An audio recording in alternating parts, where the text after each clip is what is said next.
नमस्कार, मी हेमंत देसाई ऑफिशियल या माझ्या यूट्यूब चॅनलमध्ये आपलं मनापासून स्वागत। मित्रांनो, अयोध्येमध्ये राम मंदिर झाले ते आपल्याला माहितीच आहे, पण राम लल्लाची प्राणप्रतिष्ठापना आज मोठ्या दिमागदार सोहळ्यामध्ये पार पडली।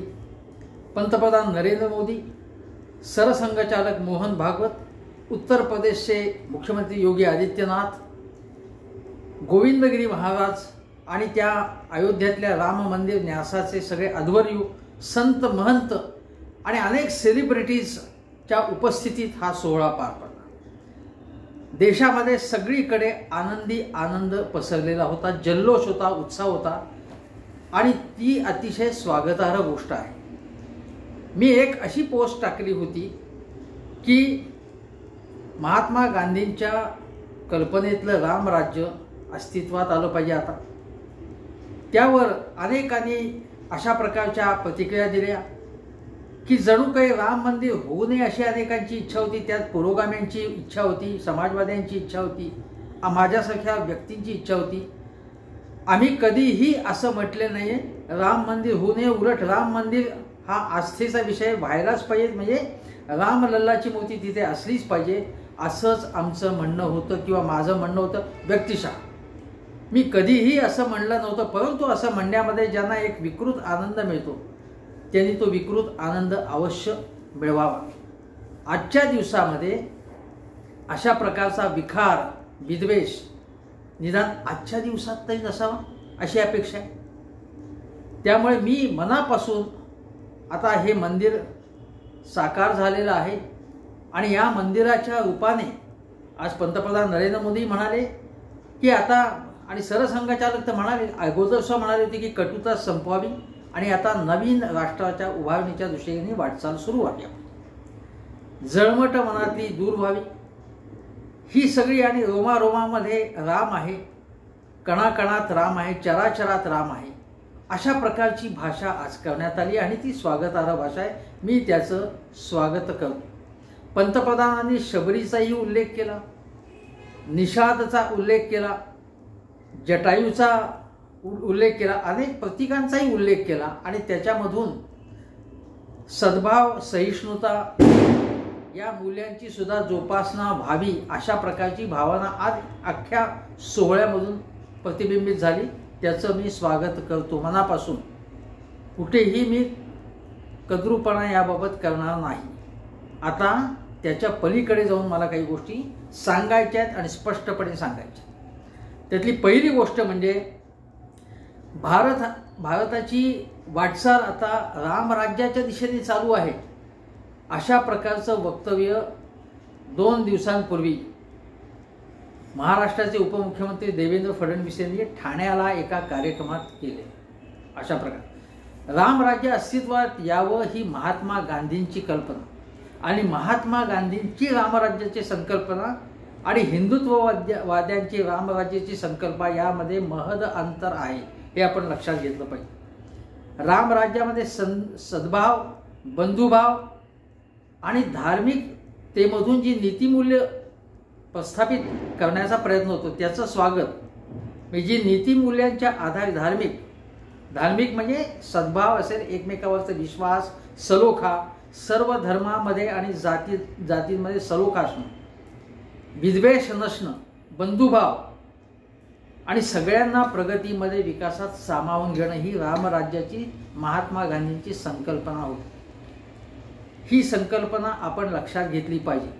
आता रामराज्य अस्तित्वात आलं आहे असंच जणू कोणाला वाटत असेल, वाटचाल सुरू आहे म्हणजे काय रामराज्य दृष्टीपथात आलं आपल्या, तर मी तुम्हाला सांगतो की हे धादांत असत्य आहे। एक पहिली गोष्ट सांगतो की गेल्या 10 वर्षामध्ये जी महागाई झालेली आहे, 10 वर्षामध्ये 64% महागाई झालेली आहे, 64%।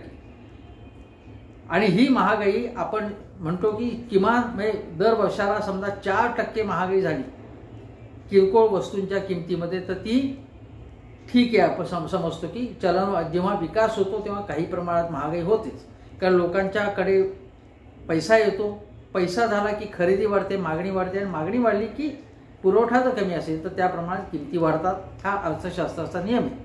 पण महागाई मोठ्या प्रमाणामध्ये वाढलेली आहे हे आपण लक्षात घ्या.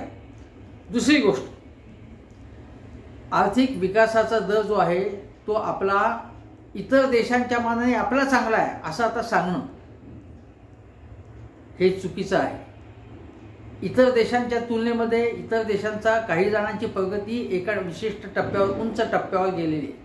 एका विशिष्ट उंच टप्प्यावर, शिखरावरती गेल्यानंतर प्रगतीचा वेग साहजिकच कमी होतो. आपण विकसित राष्ट्र म्हणून जरी म्हणवत असलो, आता विकसनशील राष्ट्रच म्हणून आपल्याला म्हटलं जात होतं, तरी देखील आपल्या प्रगतीचा वेग 5.7% मोदी पर्वात झालेला आहे. सरासरी म्हणतो मी तुम्हाला. आणि मनमोहन सिंग पर्वामध्ये म्हणजे UPAच्या काळामध्ये तो जास्त होता, 7.9%, 8% आणि 1-2 वर्षामध्ये 9%च्या वर गेलेला होता. तो आपण खाली आलो आहे. हां, हे पहिली गोष्ट. महागाई वाढली ही दुसरी गोष्ट. आणि तिसरी गोष्ट म्हणजे इंदिरा गांधींच्या काळात गरिबी हटावच्या घोषणा झाल्या, गरिबी हटली नाही अशी एक सवंग घोषणा केली जाते, बोललं जातं. इंदिरा गांधींचा काळ खूप अगोदरचा आहे आणि जेव्हा त्यांनी गरिबी हटावची घोषणा केली ती 50 वर्षांपूर्वी केली होती. त्यावेळी भारताला स्वातंत्र्य मिळून 25 वर्ष देखील झाली नव्हती. 70-71 साली त्यांनी ही घोषणा केली. तेव्हा दुष्काळ, टंचाई, गरिबी मोठ्या प्रमाणात होती. आपल्याकडे साधन सामग्री कमी होती. मग बँक राष्ट्रीयकरण केल्यानंतर गरिबांना बँकांच्या दरवाज्यात किमान उभं राहतात. कमी व्याजामध्ये त्यांना कर्ज मिळायला लागली. हे आपण लक्षात घेतलं पाहिजे. त्यामध्ये भ्रष्टाचार त्या काळात होता, अजिबात नाकारण्याचं कारण नाही. गरिबांपर्यंत पैसा पोचत नव्हता, भ्रष्टाचार होता, नक्कीच होत होता. पण टेक्नॉलॉजी सुद्धा नव्हती थेट खात्यामध्ये पैसे देण्याची. हाही भाग आहे ना. म्हणजे त्याच वेळी जेव्हा भारतीय जनता पक्षाच्या ज्या राज्यात राजवटी होत्या तिथेही पैसा मध्येच हडप केला जात होता आणि टेक्नॉलॉजी नव्हती. हा भाग आपण लक्षात घेतो. आता दुसरी गोष्ट बघा की प्रगती झाली आहे की नाही, रामराज्य आलं आहे की नाही, याचे मी काही तुम्हाला उदाहरणं सांगतो. बघा, याच्यामध्ये अशी गोष्ट आहे की मी तुम्हाला काही आकडेवारी सांगतो. इतर कर्ज वाटप बँकांचं वाढलंय, पण औद्योगिक कर्ज वाटप कमी झालंय आणि याचा अर्थ प्रगतीचा दर वेग मंदावलेला आहे. 2013 मध्ये औद्योगिक कर्जांचा जो वाटा 22% होता तो आता 12%वर आलाय. MSME सेक्टर जो आपण म्हणतो, सूक्ष्म आणि लघु उद्योगांची कर्जे 2013 मध्ये 4.1% होती. आता त्याचं प्रमाण, त्यांना जे कर्ज मिळणार ते 3.1%वरती आहे. कॉर्पोरेट क्षेत्राची गुंतवणूक GDPच्या तुलनेमध्ये 6% कमी झालेली आहे. हां, त्याच्यानंतर आपण लक्षात घ्या परदेशी गुंतवणूक सुद्धा 27% कमी झालेली आहे. आणखीन एक महत्त्वाची आकडेवारी की आरोग्य क्षेत्रातली महागाई, म्हणजे बघा आपण हॉस्पिटलमध्ये जातो, सार्वजनिक हॉस्पिटल्सची अत्यंत भयानक अवस्था आहे.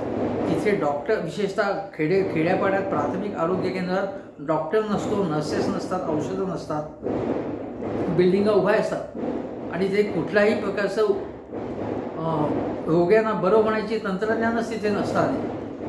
भ्रष्टाचार प्रचंड आहे, गैरव्यवहार तिथे चालतो. 5 वर्षामध्ये आरोग्य क्षेत्रातील महागाई दुप्पट झालेली आहे, हे लक्षात घ्या आपण. आणि 74% भारतीयांना पोषक आहार मिळत नाही, त्यांना तो परवडत नाही. या गोष्टी आहेत. आणि दुसरी गोष्ट अशी आहे की बघा, आपल्या जी आपण म्हणतो की कुटुंबाची बचत गेल्या 50 वर्षाच्या काळातली सगळ्यात कमी आहे. म्हणजे बचतीचं प्रमाण आपलं अतिशय कमी झालं. 2010 मध्ये GDPच्या 25% इतकी भारतीयांची बचत होती. ती बचत 2022-23 मध्ये 5%वरती आलेली आहे. का बचत कमी आहे ही? त्याचं कारण असं आहे, बचत कमी असण्याचं याचं कारण की महागाई प्रचंड आहे, पैसा वाचतच नाही आहे. एकीकडे शेअर बाजारात तेजी असताना दुसरीकडे आपण बघतो शेअर बाजारात तेजी आहे, पण श्रीमंतांची संख्या वाढत चालली, आर्थिक विषमता वाढत चालली. ज्या म्हणजे भारतातल्या मोजक्या श्रीमंतांकडे भारतातली जवळजवळ निम्मी संपत्ती त्यांच्याकडेच आहे. मोजक्या श्रीमंतांकडे 40-50% संपत्ती आहे. ही आर्थिक विषमता इंदिरा गांधींच्या काळात कमी होती, ती आज प्रचंड प्रमाणामध्ये वाढली. याचा अर्थ इंदिरा गांधींच्या नंतर राजीव गांधी असतील, नरसिंहराव यांच्या काळात विषमता अजिबात नव्हती. अजिबात असं म्हणत नाही. ही गोष्ट आपण लक्षात घ्या. आता दुसरी गोष्ट मी तुम्हाला सांगतो की रामराज्य आपण म्हणतो किंवा मर्यादा पुरुषोत्तम राम असं म्हणतो आपण. पण रामाबद्दल मी तुम्हाला एक दुर्मिळ पुस्तक आहे माझ्याकडे. त्या दुर्मिळ पुस्तकातलं म्हणजे गांधीजींनी रामराज्याची संकल्पना मांडली, गांधीजींनी रामाबद्दल चिंतन केलं होतं आणि त्या चिंतनानंतर विनोबांनी त्यासंबंधी चिंतन केलं स्वतःच. आणि राम नाम एक चिंतन त्यांचे कुठे लेख प्रसिद्ध झाले ते एकत्रित करण्यात आले. राम नाम एक चिंतन असं विनोबांचं एक पुस्तक अतिशय दुर्मिळ आहे, पण त्यामधले विचार खूप मोलाचे आहेत. ते मी या निमित्ताने तुम्हाला सांगतो. 2च विचार, त्याचे 2च मिनटं घेतो. त्यांनी ते म्हणतात, विनोबा म्हणजे बापू असं म्हणतात, बापू लिहितात, बापू म्हणजे महात्मा गांधी, राम नाम अंधश्रद्धेचे शत्रू आहे. राम नाम म्हणजे ते विश्वास चिकित्सेहून भिन्न आहे. रोगी अंधविश्वासाने चांगला होतो असे विश्वास चिकित्सा मानते. असे मानणे म्हणजे जिवंत ईश्वराच्या नावाने हास्य करणं आहे. अंधश्रद्धेच्या वरती गांधीजींनी कसा हल्ला केला आहे ते आपण बघा. पुढे ते म्हणतात, राम नाम हा काही जादू टोणा नाही. राम नाम गणिताचे एक असं सूत्र आहे की जे थोडक्यात अगणित शोध आणि अनुभव जाहीर करते. म्हणजे कुठेही विज्ञानावरची श्रद्धा गांधीजींची असेल, विनोबांची कमी होत नाही. ज्यावेळी साधू बैराग्यांचं राज्य सगळीकडे असतं, तिथे अस्तित्व दिसतं, ते पूर्णपणे कालबाह्य समजुतीमध्येच रमत असतात. एका साधूने किंवा बैराग्याने एका TV चॅनलवरती परवा म्हणाले की मी त्रेतायुगात आता आहे असं मला वाटतंय, समोर रामलल्ला येत आहेत, पधारे आहे असं ते म्हणाले. आणि ते एका वेगळ्याच अवस्थेमध्ये गेलेले होते. अशा अवस्थेत अख्खा देश जर गेला तर देशाची वाट लागायला 2-4 वर्ष पुरतील. त्रेतायुगात आपल्याला जायचंय, या देशाला न्यायचंय. आपल्याला भूतकाळ असेल, प्राचीन काळामधली मूल्य किंवा राम आणि सीता लक्ष्मण यांच्या जीवनापासून काही मूल्य आपण घेतो. आपण अंधविश्वास ठेवत नाही, हे आपण लक्षात घ्या. विनोबा म्हणतात की भक्ती मार्गाचे 3 धोके आहेत. सकामता म्हणजे खूप इच्छा, मला सगळं पाहिजे, इच्छा, लोभ. मूढ विश्वास म्हणजेच अंधविश्वास. आणि तिसरं म्हणजे मौखिकता, म्हणजे एकूणच आपण कृतीपेक्षा मौखिकतेवरती, बडबोलेपणावरती विश्वास ठेवत चाललेलो आहोत. आणि रोज तोंडाने काही जण वेगवेगळ्या पक्षांचे लोक वाटेल ते बरळत असतात आणि कृती मात्र जी पॉझिटिव्ह कृती म्हणतो ती करत नाही. मला असं म्हणायचं आहे आज की आज राम मंदिर झाल्याच्या निमित्ताने आपण सकारात्मकता आपल्यामध्ये बिंबवायला पाहिजे. माझ्यावरती अनेक जण वाटेल ती टीका करतात अश्लाघ्य भाषेत. मी त्यांना उत्तर देत नाही. मी एक क्षुद्र माणूस आहे, सामान्य माणूस आहे. मला जे करायचं आहे आयुष्यामध्ये ते त्या पद्धतीने मी माझी वाटचाल करतो. अति झालं तर मात्र मी त्या माणसांना काही सुनावतो. आजचीच गोष्ट सांगतो. महात्मा गांधींच्याबद्दल, राष्ट्रपिता महात्मा गांधींबद्दल अतिशय अश्लाघ्य उद्गार आणि पोस्टला माझ्या एका गृहस्थाने उत्तर दिलं प्रोफाईल लॉक करून. त्यांना मी सांगितलं की माफी मागा, आज चांगला दिवस आहे, तुम्ही अशा प्रकारचं बोलू नका, लिहू नका.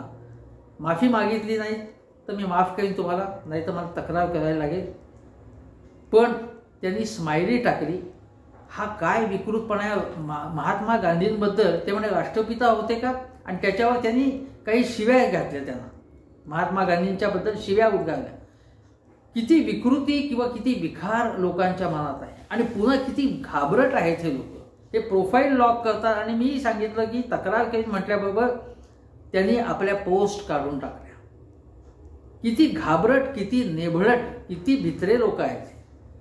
हे लोक तुमच्या समोर येत नाहीत. त्यांच्या अंगात काही दमच नाही असं माझं म्हणणं आहे.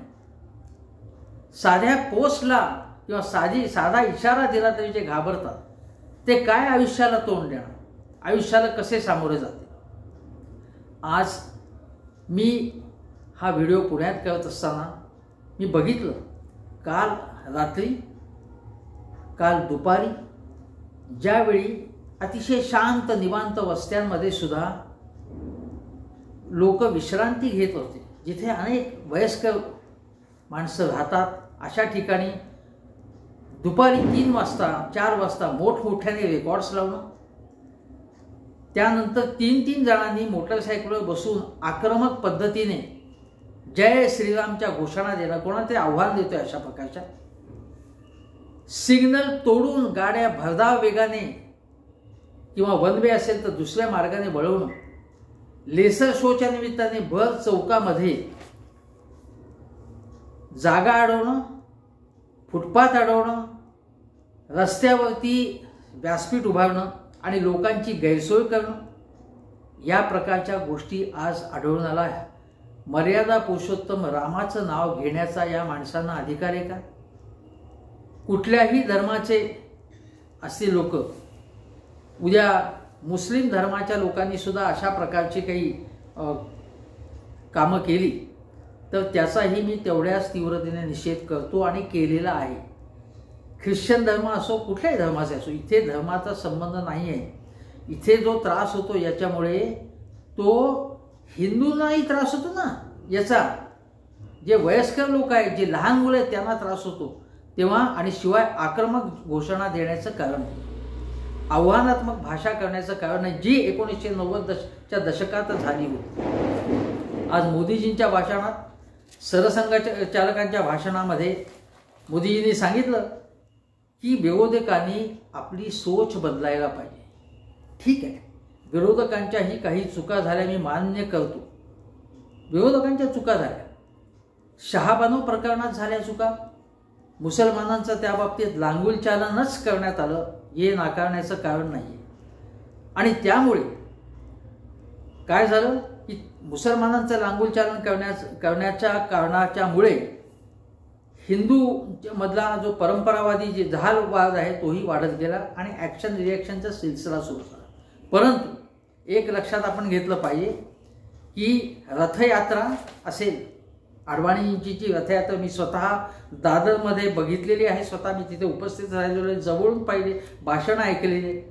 पण ती रथयात्रा जिथे जात असताना आणि त्यानंतर हा जो प्रवास झाला बाबरी मशीद पाडण्याचा, त्याच्यानंतर देशामध्ये दंगली झाल्या, ज्याच्यामध्ये हिंदू मुस्लिम सगळ्या धर्माचे सगळ्या जातीचे लोक मरण पावले, मृत्युमुखी पडले, त्यांच्या कुटुंबांचे हाल झाले, जखमी झाले अनेक लोक. भारतामध्ये कायदा आणि सुव्यवस्थेची परिस्थिती निर्माण झाली.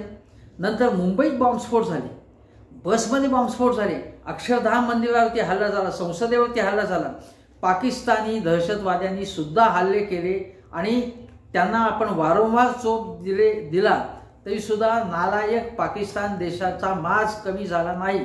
पण हा सिलसिला मात्र सुरू झाला, हे आपण लक्षात घेतलं पाहिजे. आणि तो सिलसिला मुख्यतः हा 1990 पासून कसकसा सुरू झाला हे आपण लक्षात घेतलं. त्यापासून पुन्हा त्या जखमा उगाळण्याचं कारण नाही, पण त्यापासून आपण काही धडा घेणार आहोत की का, बोध घेणार आहोत. मोदीजींच्या जेव्हा सरसंघाच्या चालकांच्या भाषणामध्ये किमान या गोष्टीचा की यामध्ये कारसेवक मृत्यू पावले हे नक्कीच आहे, पण त्यांच्याबद्दल सहानुभूती तुम्ही व्यक्त करा. पण एक लक्षात घ्या की ज्या पद्धतीने बाबराच्या सरदारने राम मंदिराच्या जागी उद्ध्वस्त करून आपली मंदिर उद्ध्वस्त केला, अनेक ठिकाणी मुसलमानांनी मंदिरं उद्ध्वस्त केली, त्याचा धिक्कार करायलाच पाहिजे. पण त्या ठिकाणी जी मशीद उभी केली होती ती मशिदीचा ढाचा उद्ध्वस्त करणं, हे उद्ध्वस्त करण्याचं काम हे कोणाचंही नव्हतं, ते न्यायालयाच्या माध्यमातूनच व्हायला पाहिजे. उद्ध्वस्त करणं म्हणजे अधिकृतपणे पाडणं एखादी गोष्ट. पण अशा प्रकारचं जे कृत्य होतं ते बेकायदेशीर कृत्य होतं, ते गुन्हेगारी स्वरूपाचं कृत्य होतं, हे सर्वोच्च न्यायालयाने नमूद केलेलं आहे. आता ज्या देवेंद्र फडणवीस सांगतात की मी तिथे गेलो होतो, साध्वी उत्तमबाबा सांगतात आपल्या पराक्रमाच्या गाथा, पण हे सगळे लोक म्हणजे देवेंद्र फडणवीस माहीत नाही मला, पण लालकृष्ण अडवाणी, मुरली मनोहर जोशी हे सगळे याच्यामध्ये आरोपी होते. आणि 2 वर्षांपूर्वी सुद्धा उमा भारती यांनी याबद्दल जेव्हा प्रश्न विचारण्यात आला की काय झालं, तेव्हा केस कोर्टात असल्यामुळे त्या काही त्याबद्दल बोलत नव्हत्या. जे कृत्य न्यायालयाने सर्वोच्च न्यायालयाने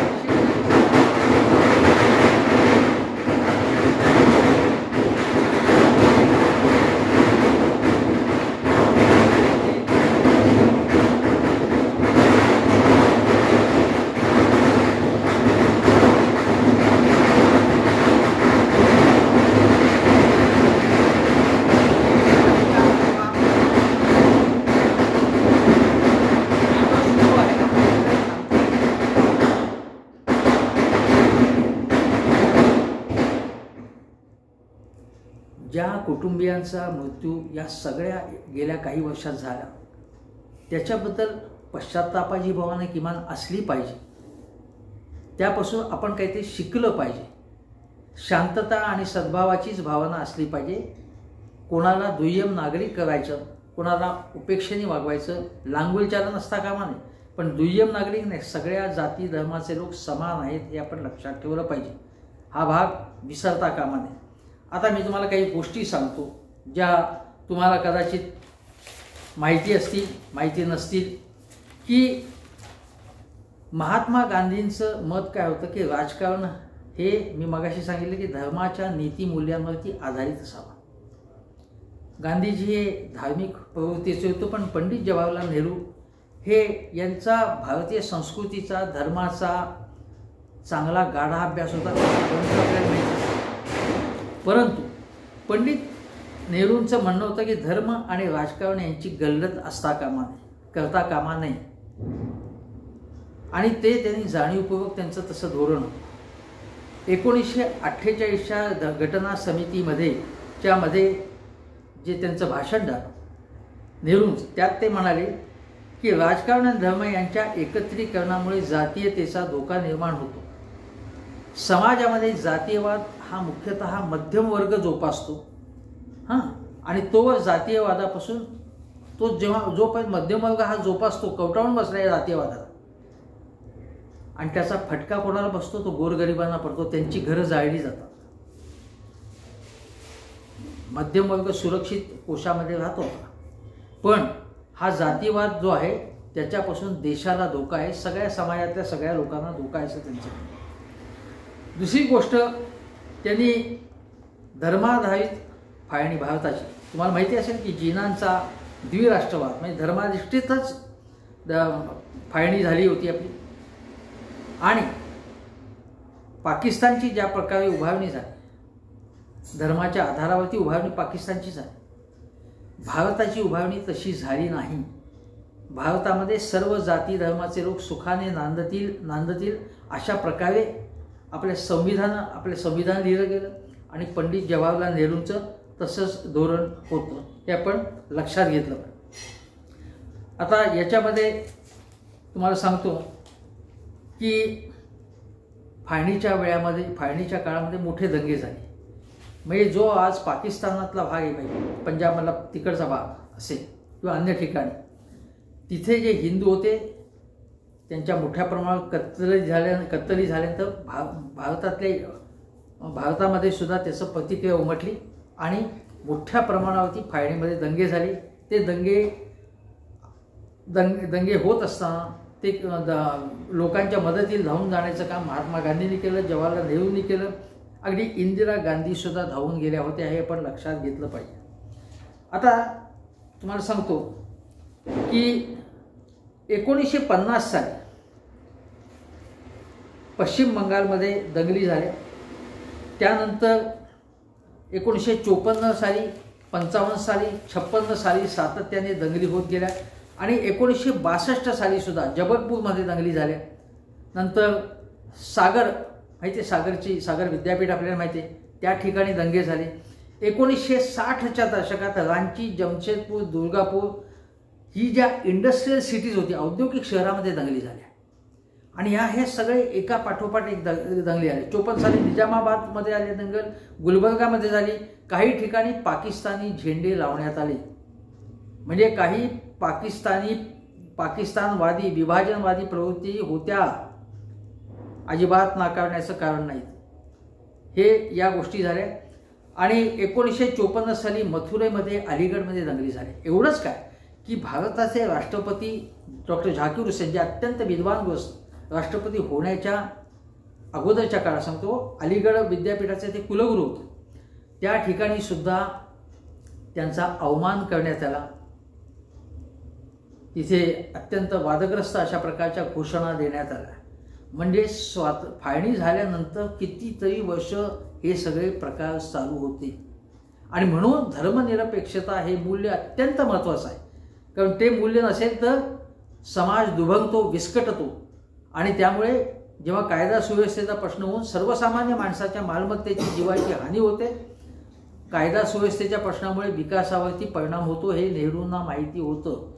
आणि म्हणून नेहरूंच्या काही चुका झाल्यात, त्या नाकारण्याचं बिलकुल कारण नाही. पण नेहरूंनी हे मूल्य मानलं आणि अनेक मुख्यमंत्र्यांना वेळोवेळी ते पत्रले, कुठल्या पक्षाचा असो नसो, वेगळ्या पक्षाचा असला तरी, आणि त्यांना ते समजावून सांगतात की या गोष्टी कशा महत्त्वाच्या आहेत, काय तुम्ही करायला पाहिजे. डॉक्टर संपूर्णानंद हे शिक्षण मंत्री होते. जेव्हा त्यांना लक्षात आलं, नेहरूंना कोणीतरी त्यांचं लक्ष वेधलं की पाठ्यपुस्तकामध्ये वादग्रस्त काही भाग आहे, पाठ्यपुस्तकामध्ये वादग्रस्त काही विधानं करण्यात आली होती एका पाठ्यपुस्तकामध्ये 8वीच्या. आणि त्या पाठ्यपुस्तकामध्ये त्यामध्ये अशा प्रकारचं होतं की देवळामध्ये काही होत नाही आणि मशिदीमध्ये काही वादग्रस्त प्रकार होतात. मशिदींच्या बद्दल अत्यंत चुकीच्या समजुती पसरवणारं विधान त्या पाठ्यपुस्तकात होतं. नेहरूंनी संपूर्णानंदांना त्याच्याकडे लक्ष वेधलं त्यांचं. आणि केवळ मुसलमानांबद्दल नाही, हिंदू धर्माच्या बद्दल सुद्धा काही वादग्रस्त भाग असेल तर त्याकडे सुद्धा नेहरूंनी लक्ष वेधलं. इतकं त्यांचं बारीक लक्ष असायचं. जातीमध्ये दुभंग असू नये, धर्मामध्ये बंधुभाव असावा, यासाठी ते अत्यंत आग्रही होते, हे लक्षात घेतलं. परंतु सोमनाथच्या मंदिराच्या जीर्णोद्धाराच्या प्रसंगात राजेंद्र बाबूंनी तिथे जाऊ नये राष्ट्रपतींनी. याचं कारण की एकदा तुम्ही अशा प्रसंगाला गेलात की अनेक धर्माच्या अनेक उत्सवात तुम्ही सहभागी व्हाल आणि मग धर्म आणि राजकारण यांची गल्लत यांचं एकत्रीकरण होईल, असं नेहरूंचं म्हणणं होतं. आता आपण बघतो की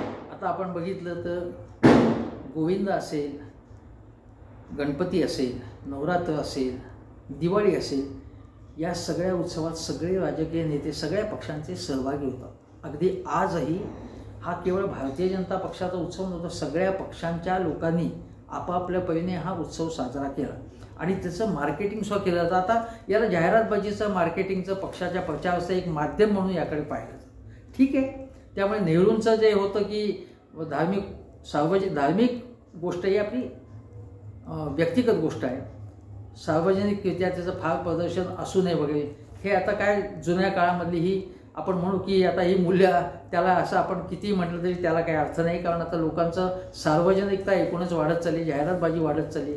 ठीक आहे, आता जे काही व्हायचं असेल ते, पण धर्मनिरपेक्षतेच्या मूल्याची टवाळी होता कामा नये. ते मूल्य नेहरूंनी, गांधीजींनी, मौलाना आझादांनी जामा मशिदीसमोर भाषण करून मुसलमानांना सांगितलं होतं की हा देश आपला आहे. हे आपले शिक्षणमंत्री होते. मौलाना आझाद स्वातंत्र्य संग्रामातले मोठे योद्धे होते. ह्या गोष्टी आपण तरुण पिढीला सुद्धा या गोष्टी माहिती असायला पाहिजे, त्यांना सांगितल्या पाहिजे, म्हणून मी सांगतो. आता एक गोष्ट सांगतो. या ज्या गोष्टी आहेत, ज्याचं राजकारण जे होतं धर्माचं राजकारण करूनच भारतीय जनता पक्ष मोठा होत गेला. 2 पासून 182, तिथून 200च्या पुढे, त्यानंतर 300च्या पुढे प्रगती ही धर्माधारित राजकारण करूनच भाजपची ही प्रगती झाली आहे. आम्ही धर्माचं राजकारण करत नाही असं म्हणणं, असं म्हणण्यात काही अर्थ नाही आणि कोणीही विश्वास ठेवणार नाही त्याच्यावर. केवळ भाजप नाही, MIM सुद्धा धर्माचं राजकारण करतो. अनेक पक्ष करतात धर्माचं राजकारण. परंतु धार्मिक उत्सव तुम्ही मनवा, पण ज्यावेळी निवडणूक आयोग असेल, सर्वोच्च न्यायालयाने सांगितलेलं आहे की धर्माच्या नावाखाली दुसऱ्या धर्माबद्दल विद्वेष पसरवणं, धमक्या देणं, दहशत माजवणं हे प्रकार होता कामा नये. आणि त्याबाबत सरकारने कुठल्याही धर्माची व्यक्ती किंवा संघटना असो त्यांना वेसण घातली पाहिजे. आणि अगोदरच घटना घडण्यापूर्वी या गोष्टी केल्या पाहिजेत. याबाबत सरकार कमी पडतं आहे. आजचं सरकार तर नक्कीच कमी पडतं आहे. अगोदरची सरकार कमी पडली नाही असं म्हणत नाही, पण मोदी सरकारकडे ही अपेक्षा ती पूर्ण होत नाही आहे. ज्या प्रकारचे मोर्चे निघत आहेत लव जिहादच्या विरोधाच्या नावाखाली, जन आक्रोश मोर्चे वगैरे, त्याबाबत महाराष्ट्रातसुद्धा असे प्रकार घडलेले आहेत, हे आपण लक्षात घेतलं पाहिजे. त्यामुळे पहिली गोष्ट अशी आहे की कुठल्याही प्रकारे आपण प्रोव्होकेटिव्ह म्हणजे समाज माध्यमातून सरकारने आवाहन केले, चांगली गोष्ट आहे, कुठल्याही पद्धतीने प्रक्षोभक वक्तव्य विधानं होता कामा नये कुठल्याही धर्माच्या किंवा जातीच्या लोकांकडून. कोणालाही धमकी देता कामा नये, दहशत पसरवता कामा नये, ही गोष्ट पहिली आहे. पण मी जे म्हणतो तुम्हाला धर्माचा कसा फायदा झाला आहे, आता तुम्हाला आकडेवारी सांगतो. ज्या ज्या ठिकाणी म्हणजे उत्तरेकडे जातीय तणाव झाला 1952 ते 57ची गोष्ट सांगतो मला. त्यावेळी तर काँग्रेसचा सगळीकडे होता. पण 52 साली बघा उत्तर प्रदेशामध्ये जनसंघ 7% मतं आणि 7% मतं होती 57 साली. 62 पर्यंत ती 14%वर गेली. 57 मध्ये 2 खासदार आणि 17 आमदार होते जनसंघाचे, म्हणजे भाजपचा पूर्वीचा होता. 1962 मध्ये 7 खासदार झाले, 49 आमदार झाले. आणि 67 साली तर अनेक संयुक्त विधायक दलची सरकारवाली काही राज्यात तिथे जनसंघ हा मोठा पक्ष, तिथे मोठा त्या सत्तेतही आला तो पक्ष. म्हणजे जेव्हा जेव्हा अशा प्रकारचा धार्मिक तणाव निर्माण झाला, दंगली झाल्या, त्या ठिकाणी भाजपचा फायदा झाला आहे. मुस्लिम धर्माचे ज्या संघटना होत्या त्यापैकी काही संघटनांचा त्यात फायदा झाला. मी लगेच तुम्ही विचारा मग मुसलमानांचं काय, म्हणून मी सांगतोय तुम्हाला. मी कुठलाही प्रकारे पक्षपात करत नाही, पण ज्या देशामध्ये बहुसंख्य लोक ज्या धर्माचे असतात, बहुसंख्याक 85% हिंदू आहेत, त्या हिंदूंची जबाबदारी आहे शांतता आणि सलोख्याची अधिक. कारण 14% जे मुस्लिम असतील, 12% असतील, ते 85% हिंदूंच्या विरुद्ध काहीच ठोस करू शकत नाही. त्यांना आपल्या बरोबर आणण्याचं काम आपलं आहे. ते आपले धाकटे भाऊ आहेत असं समजून त्यांना आपल्या बरोबर आणू. आणि जेव्हा तुम्ही विद्वेष थांबवाल तेव्हा सगळ्यांची प्रगती होईल. आणि रामाने आपल्याला हेच सांगितलंय, बंधुता सांगितली. रामाने जेव्हा युद्ध संपलं, रावणाचं वध झाला, त्याच्यानंतर मनातली किरमिशर टाकून सत्ता कशी राबवायची, त्याचप्रमाणे सत्तेचा मोह कसा टाळायचा, खरं कसं बोलायचं, धादांत खोटं वारंवार बोलणाऱ्यांनी जर रामाच्या बद्दलचं गुणगान सुरू केलं तर त्याबद्दल आपल्या मनात प्रश्न निर्माण होतील, हे आपण लक्षात घेतलं पाहिजे. धडधडीत खोटं बोलणं की आम्हीच विकास केला आणि अगोदरच्या काँग्रेसने किंवा कुठल्याही सरकारने देश पाताळात गाडला असं म्हणणं हे साफ चुकीचं आहे. हे आकडेवारीनिशी अजिबात सिद्ध होत नाही, उलटी आकडेवारी आहे. तेव्हा तुम्ही रामराज्य आणण्याचं स्वप्न पहा, समृद्ध भारताचं स्वप्न पहा. पण आज भारतामध्ये बेकारी, विषमता, महागाई, दारिद्र्य आहे. दारिद्र्याची संख्या आमच्या काळात कमी झाली. अरे चांगली गोष्ट आहे ना, कोण नाही म्हणत, चांगली गोष्ट आहे. पूर्ण तुम्ही निर्मूलन करा. आम्ही तुमचं कौतुक करू, मोदीजी तुमचं कौतुक करू, फडणवीस तुमचं कौतुक करू. पण त्या अगोदरच्या टप्प्यामध्ये मनमोहन सिंग पर्वामध्ये दारिद्र्य जास्त प्रमाणात कमी झालेलं होतं, ही आकडेवारी आहे. आणि ज्या दारिद्र्याचं मोजमाप होत नाही आहे, आरोग्याची जी गरिबी आहे, आरोग्यविषयक सेवा मिळत नाहीत लोकांना, सगळ्या गोष्टींचं प्रायव्हेटायझेशन झालेलं आहे. शेतकऱ्यांची धूळधाण उडकते आहे, शेतकरी अत्यंत अस्वस्थ आहे. हे सगळं छान चाललेलं आहे. एखादी उन्मनी अवस्था आध्यात्मिक यावी, एखाद्या नशेची झिंग चढावी, धर्माची झिंग चढावी आणि सगळं छान चाललंय. आपण रामराज्यातच आलेलो आहोत. सुवर्णयुग आले, सोन्याचा धूळ निघतोय. अशा भ्रमात राहता कामा नये. माझ्या मते रामाकडून आपण ही प्रेरणा घेतली पाहिजे, रामाकडून, की रामराज्यामध्ये ज्याप्रमाणे सगळेच आनंद आणि सुखात होते, सगळेजण मर्यादेत संयमाने वागत होते आणि सद्भाव, सहिष्णुता, बंधुभाव, समता आणि मग समृद्धी, हे जे रामराज्याचे ज्या गोष्टी होत्या, रामराज्यामध्ये ज्या गोष्टी घडत होत्या असं आपण मानतो. आणि रामाचं बघा, मी एका गोष्टीचं कौतुक करीन की प्रभू रामचंद्राची जी प्रतिमा आहे, जी संग भींप हे आक्रमकता योद्ध्याची अशी प्रतिमा अशी जी दाखवतात, त्याऐवजी जी प्रतिमा राम मंदिरात आहे ती अतिशय चांगली आहे, सौम्य आहे, आनंदी आहे. आपल्याला ती बघून आनंद व्हावा अशी प्रतिमा आहे. अयोध्येचं रंगरूप पालटलं आहे योगीजींनी, आनंदाची गोष्ट आहे. अयोध्या अगोदर गलिच्छ होती अत्यंत, आणि त्याचं रूप पालटलं आहे. अयोध्येचं पर्यटन वाढावं, देशातलं पर्यटन वाढावं, देशातला उद्योग व्यवसाय वाढवावे, हे अतिशय चांगली स्वप्न आहे. पण अयोध्या नगरीचं रंगरूप पालटलं असलं तरी अयोध्येच्या आसपासची गावं, उत्तर प्रदेशचा विकास झाला तर महाराष्ट्रातलं येणारं जे लोंढे थांबतील, चांगली गोष्ट. हेच बिहारमध्ये व्हावं, हे झारखंडमध्ये व्हावं, हे राजस्थान, मध्य प्रदेशमध्ये व्हावं अशी आपण अपेक्षा करूया. मी आज तुम्हाला सांगतो ते असं की अयोध्येच्या राम मंदिराच्या निमित्ताने आपण रामाच्या गुणांचा गजर करूया. ते गुण आपल्यामध्ये कसे येतील असं बघूया. केवळ काँग्रेस विरुद्ध भाजप अशा प्रकारच्या लढाईच्या स्वरूपामध्ये, हिंदुत्ववादी विरुद्ध धर्मनिरपेक्षतावादी अशा लढाईच्या रूपाने मी बघत नाही. काळा इतिहास आपण मागे ठेवूया, परंतु त्या काळ्या इतिहासाच्या जखमा ज्या आहेत त्या बुजायच्या असतील तर अल्पसंख्याकांना तुम्ही चांगल्या पद्धतीने वागवलं पाहिजे. त्यांना आपलं गुलाम म्हणून वागवणं योग्य नाही आहे. त्यांना आपल्या टाचेखाली ठेवण्याच्या ज्या प्रवृत्ती आहेत त्या प्रवृत्तींना इथे वाव देता कामा नये. खऱ्या अर्थाने सगळ्यांचा विश्वास मोदीजी आणि त्यांचं सरकार प्राप्त करेल अशी मी इथे इच्छा व्यक्त करतो.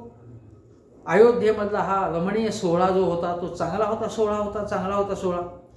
पण आज रामाच्या जीवनापासून आणि राम आणि सीता, लक्ष्मण, भरत सगळ्यांच्या जीवनापासून आपण काही सकारात्मक प्रेरणा घेऊया. एकमेकांवर आरोप करण्याच्या ऐवजी काहीतरी चांगलं घडवूया. खूप आपण रक्तरंजित इतिहास पाहिला, एकमेकाचे गळे आवळले. खूप लोकांना गुजरात असेल ठिकठिकाणी, मुझफ्फरपूर असेल, मुझफ्फरनगर असेल, ठिकठिकाणी दंगली झाल्या. तो इतिहास आता मागे ठेवूया. आपण सगळेजण एकत्र येऊया, पण मन सगळ्यांची शुद्ध करूया. मग सगळ्या पक्षाच्या लोकांनी सुद्धा ही मनं साफ करूया आपण. आणि याच्या निमित्ताने कुठल्याही प्रकारची दहशत, आक्रमकता पसरवायची नाही. दरवर्षी हा उत्सव उत्साहाने साजरा करताना मात्र कुठेही आक्रमकता असता कामा नये. कारण ही आक्रमकता ही आपल्या सहिष्णू, अतिशय नेमस्त, मवाळ आणि प्रेमळ अशा रामाला आवडणार नाही. मी पुन्हा एकदा रामाचं नाव घेतो, नमस्कार करतो रामाला, अयोध्येच्या रामाला, आणि आपण आता प्रेमाने एकमेकाशी वागू, माणुसकीने वागू ही भावना इथे व्यक्त करतो आणि इथेच थांबतो. हेमंत देसाई ऑफिशियल हा चॅनल जरूर बघा आणि सबस्क्राईब करा, एवढंच सांगतो.